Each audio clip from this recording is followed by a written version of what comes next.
Brodes Media.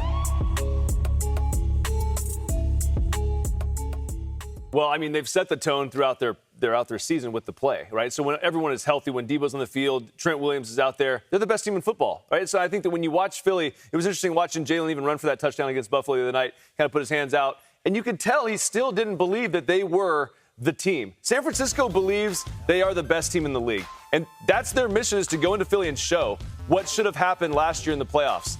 I firmly believe, like, comments like that we heard with Debo, that starts from the top. There was a feeling in that locker room that we were going to go in and beat Philly last year. We didn't get it done. Brock was on the sideline. We didn't have a quarterback. Christian McCaffrey was playing quarterback for us by the end of this game. They've added Chase Young. I don't see a scenario where Philly pulls this out. Oh. Because when you look at it from a matchup standpoint, San Francisco has answers to all the tests, right? Everything that they can bring, everything Philly can do to you, with maybe some rain.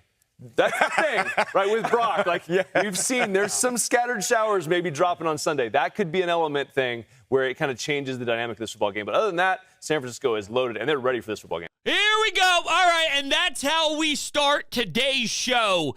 I swear to God, if you're not feeling the same level of pissed off as I am right now, I don't want you listening. I don't even want you finishing out the last 30 minutes of this, okay? Because I'm going to be on a different level, because what I just heard from David Carr is maybe one of the dumbest things I've ever heard in my life. I mean, I wrote down notes, okay, because there was so much of it. It wasn't in passing. It's not one comment. It's not one thought. I have an entire sheet here sitting in front of me. I was going to say spreadsheet. It's not a spreadsheet, just a good old college ruled notebook, but I couldn't stop. My hands just kept going because he kept spewing vomit all over the airwaves, okay? Oh, hold on a second. You could tell that Jalen Hurts didn't even believe their win over the Buffalo Bills because he celebrated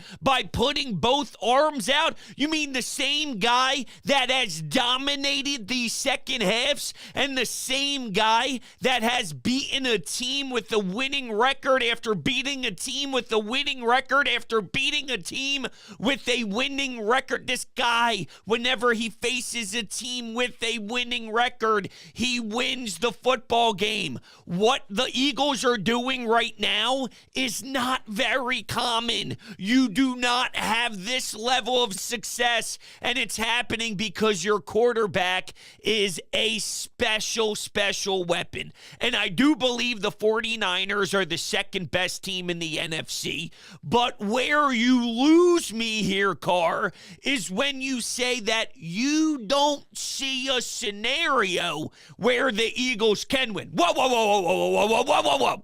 You could say the 49ers are going to win that game and objectively throw things out there that can make sense and back that up. That's what happens when the best team in the NFC faces the second best team in the NFC. Yeah, I mean, they are close. They are close, but one is better than the other. 1 and 2 playing each other. You could find a way to say that the 49ers can win. What you can't do is make it seem it's outrageous that a 10-1 Eagles team at the Link in South Philly at home, with all the trash talking that Debo is still doing, and for all of the clowns and the losers that are in that locker room bitching for over 9 months, which is just sickening that I have to deal with this, but it makes it intriguing, I guess. It's just annoying, and I love the professional high road that Bradbury takes. All right, he's not clicking on the bait.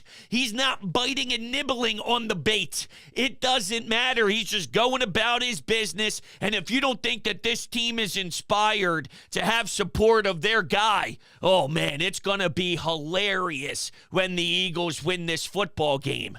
What you can't do, though, is seriously pretend like it would be a wild assumption that the 10-1 home team can win that game. They have all the answers to the tests. How? This is the same team that lost 3 games in a row. Tell me when the Eagles lost 3 games in a row. They only got 1 brutal loss, and it's unfortunately to the Jets. Because Sundays are always grimy once in a while. It sure was grimy on that day. They have all the answers. And excuse me, the Eagles in the trenches can't compete? Excuse me, Jason Kelsey's the best center in football? Excuse me, Lane Johnson will be back? And for that team to score how many points in the second half? Without Lane Johnson, this team doesn't ever succeed without Lane Johnson, and the number tells you that. They win a lot of games with him there for a reason. Once again, that's not to say that the 49ers don't have a pass rush or don't have a mean defensive line or don't have weapons in the trenches, because they do have some damn good players in the trenches. But stop saying wildly that somehow the Eagles don't. Okay, Hassan Reddick just isn't a difference maker? Idiot. Right? What are you talking about? 49ers have all the answers. That's one of the reasons why having all the answers, that's one of my key components when pretty much doing any Football Friday show. Because at the end of the day, whatever a team has their best shot, the Eagles do traditionally have the answer to rebuttal, to block it, to counter it, whatever it is. Whether you lean on your offensive guys, offensive line that is, or your running game, or A.J. Brown, you can expose a weak secondary. And that's what it comes down to with Kyle Shanahan and his cuteness and Brock Purdy and all of it. Is the passing game can make us sweat. When it's all said and done, though, they respond. And Nick Sirianni's taking the road of the same exact mentality that they just went with Kansas City. I think you understood what that was supposed to say. Okay, you don't want to lean into that part of it. The 2023 Eagles are not the 2022 Eagles. That storyline ended when the Eagles lost in the Super Bowl to the Kansas City Chiefs. We have a different group this year. We have different guys in the locker room. We're not going to pay attention to that. It's funny because the most emotional guy on this team is the head coach. Yet when it comes to the most two impactful emotional games, he's playing the I'm cool card. And it worked for last week, or 2 weeks ago, I should say, in Arrowhead. It worked. So who am I to judge? Who am I to question it? I'd probably lean into it, and maybe they do behind closed doors. It wouldn't surprise me if Nick Sirianni's standing at the podium in the locker room. They're ready to go over some film, whatever. He's got the red light, and he's pointing the red light on the screen, and he's playing video clips of Debo. We're playing video clips of anybody saying the crap that they've been saying. They still haven't shut up about it. Oh, Brock Purdy, he got unlucky. No, he didn't get unlucky. You ask a backup tight end to cover a dude that's got how many sacks last year?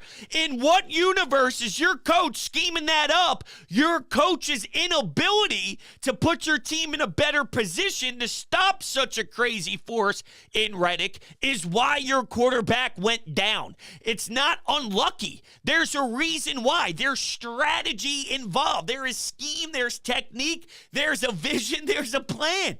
And when your plan is to have someone who can't hold their jockstrap against Hassan Reddick, if that's your plan, well, guess what? I'll tell you where your plan goes: in the trash. So do we have to remind you how it happened? We've been saying that since day one. We've been giving you the details and how it transpired. It's unfortunate. I would love to see their full game plan against last year's team because I still don't think it's enough. It's hard to beat this team here. It's hard to beat this team, especially in an NFC championship game with the trip to go to the Super Bowl. Stop. Stop. Just stop.